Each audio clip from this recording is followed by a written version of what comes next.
We all sort of know that the pancreas serves essential functions in our bodies, but what exactly does it do? Where is it located? And what advances have been made in treating pancreatic cancer? And joining me today to answer these questions and more is Dr. Viral Oza. He's a gastroenterologist and interventional endoscopist. And Dr. Wes Jones. He specializes in hepatobiliary and pancreatic surgery. And they're both with Prisma Health. This is Flourish, a podcast brought to you by Prisma Health. I'm Scott Webb. So, doctors, it's really great to have you both on. As I was mentioning before we got rolling, I had a friend of the family who died of pancreatic cancer, and it seems like pancreatic cancer used to be just an absolute death sentence, but it doesn't seem or appear that it is in modern medicine, which is encouraging. But it's great to have a couple of experts on. As we get rolling here, Dr. Jones, what is the pancreas, and what does it do exactly? Well, the pancreas is a very interesting organ. It is the only organ in the body that is both endocrine and exocrine function, meaning that it secretes hormones directly into the bloodstream. We'll go into what those are. And then it also secretes juices, for lack of a better word, out of the gland to help digest the food. So it actually leaves the organ and enters the intestinal tract. The pancreas, with regard to endocrine function, most of us know that it's responsible for insulin secretion, which helps to regulate your blood sugar in various reasons. If that function decreases, we're almost all familiar with diabetics and diabetes, and that can either be an undersecretion of the insulin or a resistance of the body to the insulin that's normally secreted. And then with regard to digestive enzymes that are secreted from the gland, they help break down proteins and amino acids and for your digestion. The pancreas is an organ that lies anatomically behind the stomach, the true stomach, and it's in the first portion of your intestinal tract. And it has a lot of blood supply feeding it and draining it. It's in a difficult anatomic location within the body. Because of all of this, any cancer or malignancy in this area is often very hard to treat, and it's often a very brief interval between the start of a neoplasm or cancer and then its progression to where we may not be able to cure it. Yeah, Dr. Oza, anything to add? Pancreas is, just like Dr. Jones mentioned, both an endocrine and exocrine organ and sits behind the stomach, difficult to access. But it's an organ that a lot of people discount it and don't really recognize the importance of in terms of day-to-day life and day-to-day functioning. Without the pancreas, you're not going to be able to digest a lot of food. You can have a lot of chronic pain, and that's where taking care of the pancreas long run becomes very important. Yeah, it is really important, as you guys have identified here. It's a really important organ. It does a lot of multitasking, if you will, but it's problematic based on its location, and we're going to get to all of that today. But as we go on here, staying with you, Dr. Oza, how does alcohol affect the pancreas? So, alcohol usage on an abuse level, meaning if you drink too much alcohol, can result in pancreatitis, which is swelling of the pancreas itself. We're not going to get into the molecular biology of pancreatitis and pancreas itself in relation to alcohol.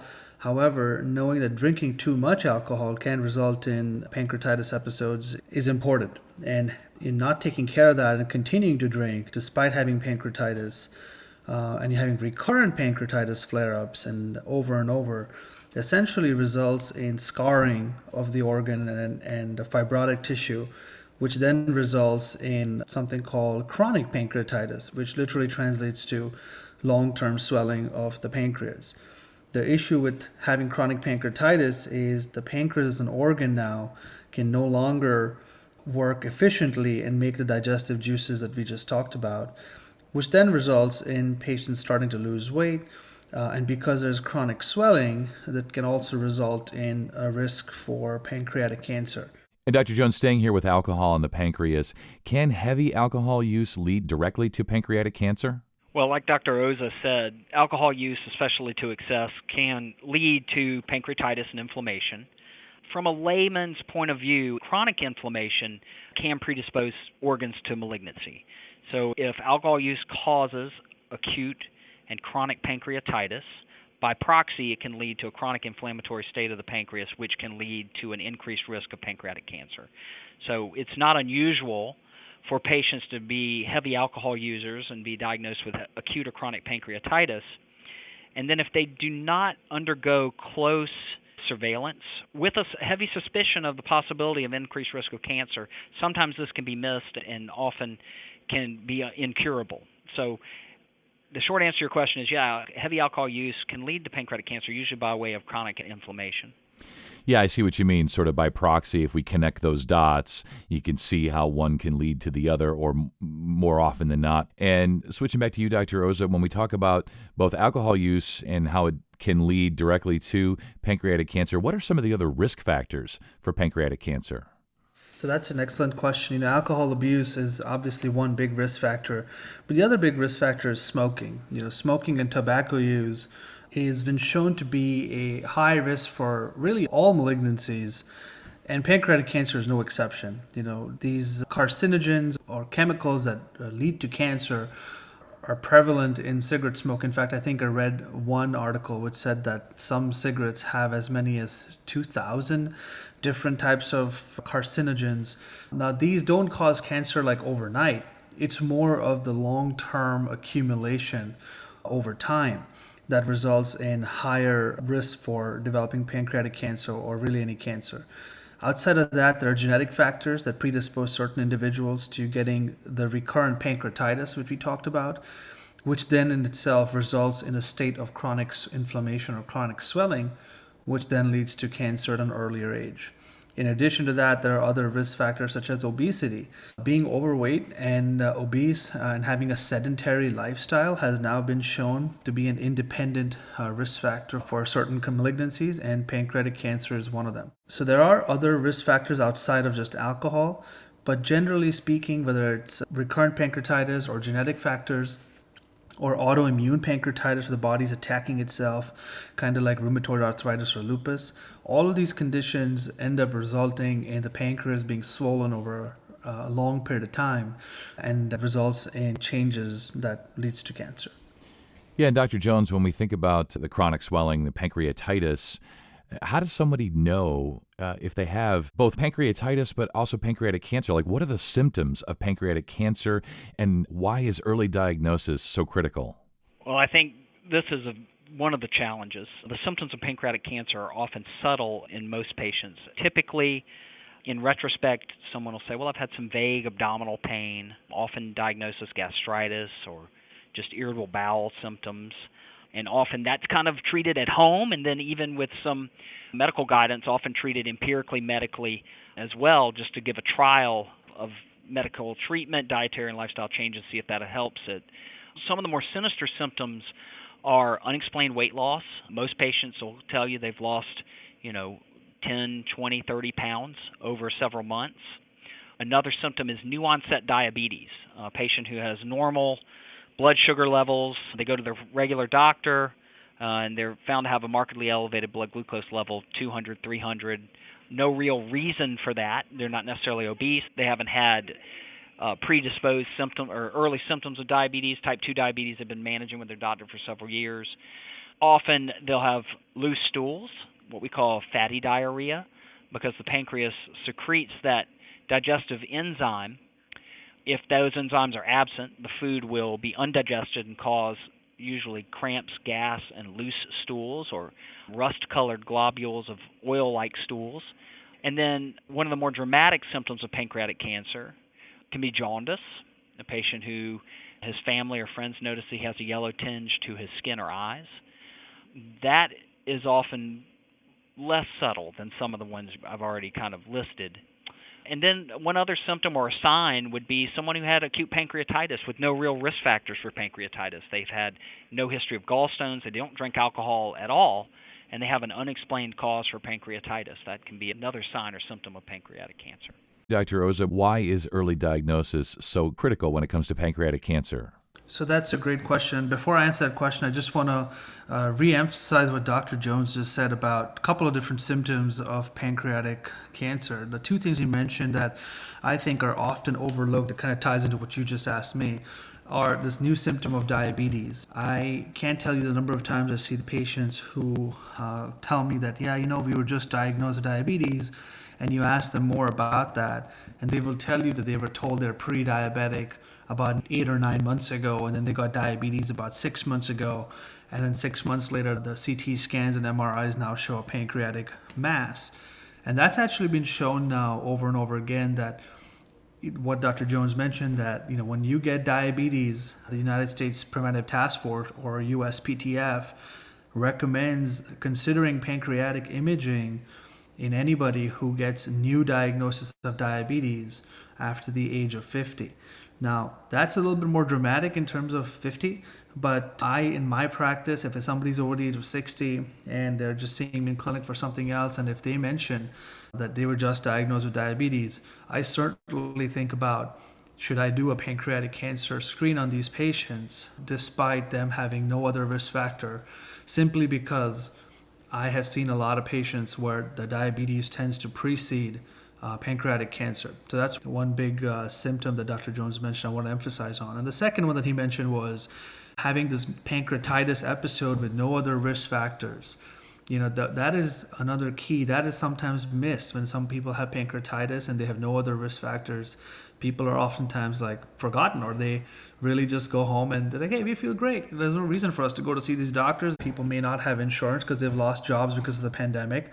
And they're like, forget it. We don't want to get it checked out. But that's when bad things happen, when we just ignore it or patients just ignore it.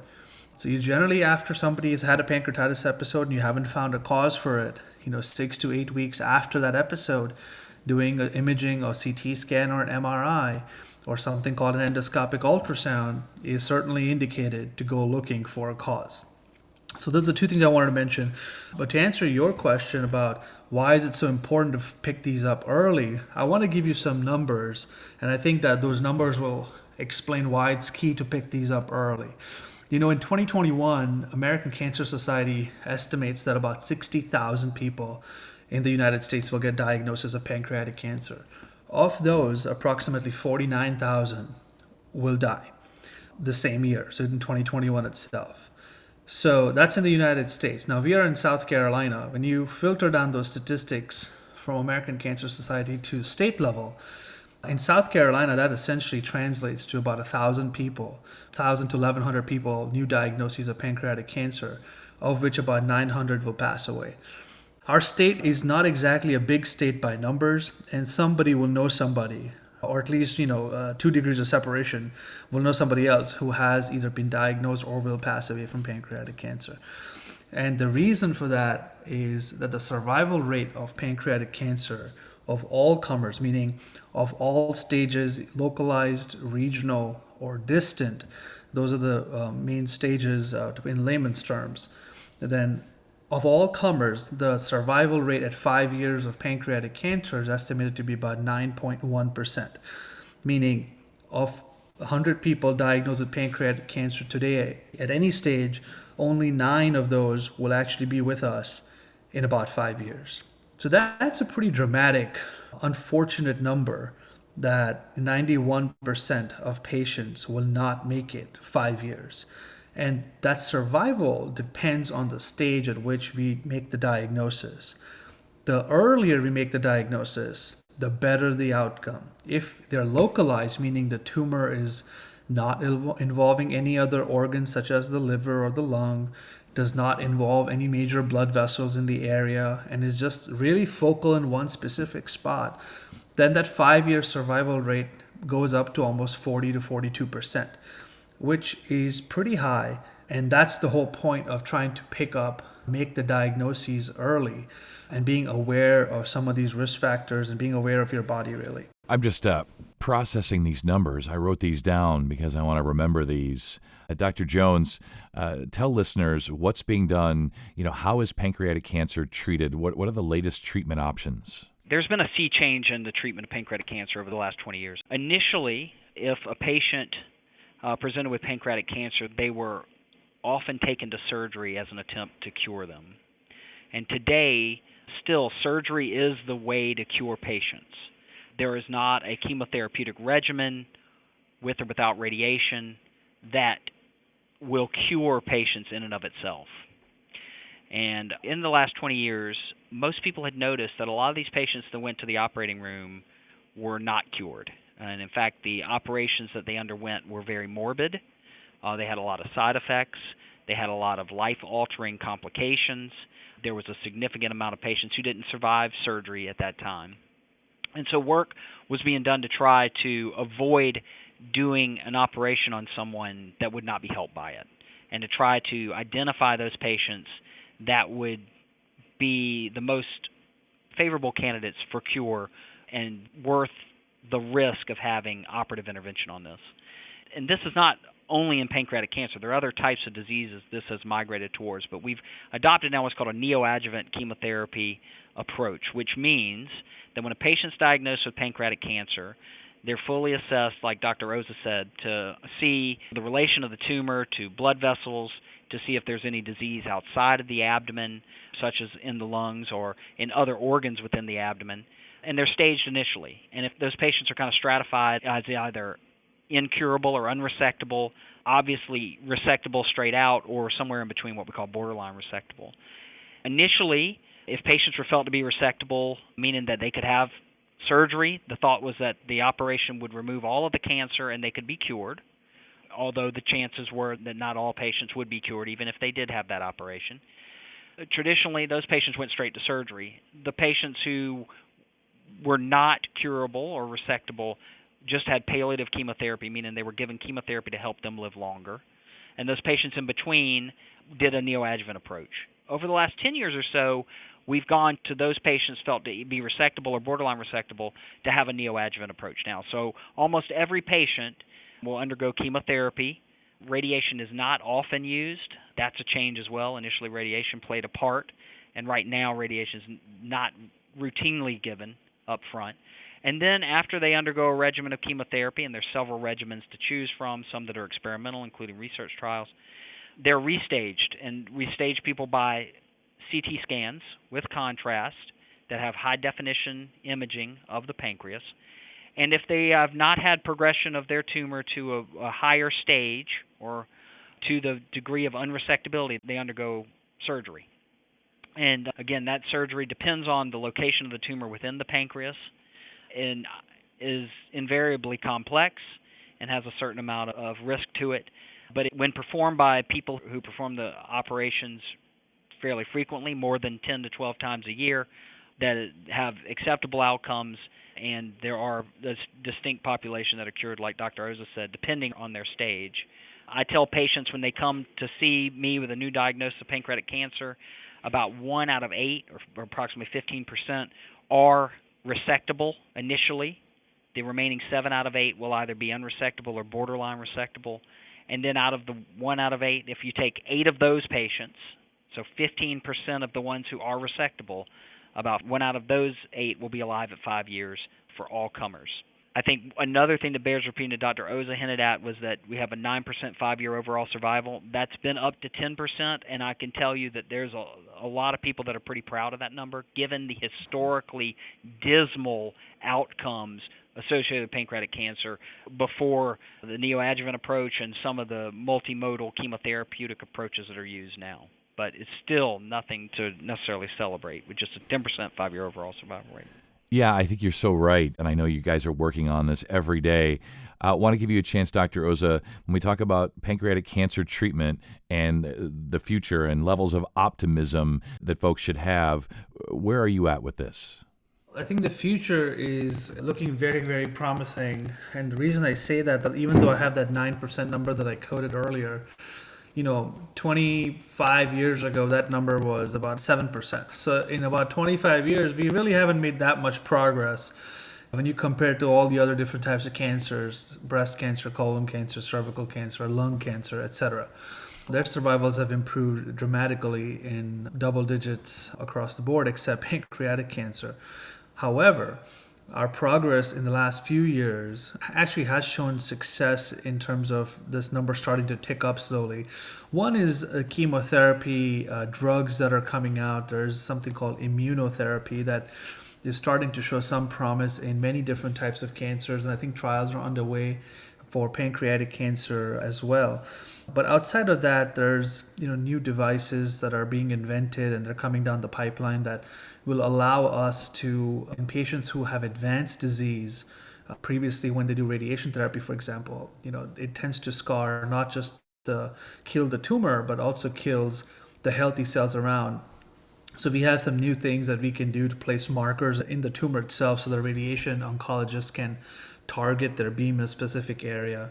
We have some new needles that are coming out that will allow us to inject chemotherapy directly into the tumor itself, as opposed to giving chemotherapy in the patient's blood. So there's definitely some new advances coming that'll, I think, help not just patients who have regional or localized pancreatic cancer, but will also help patients who have more advanced disease or metastatic disease. So I think when you combine all the efforts from all the scientists around the world in terms of devices, drugs, techniques, then I think all that essentially results in improved survival for pancreatic cancer.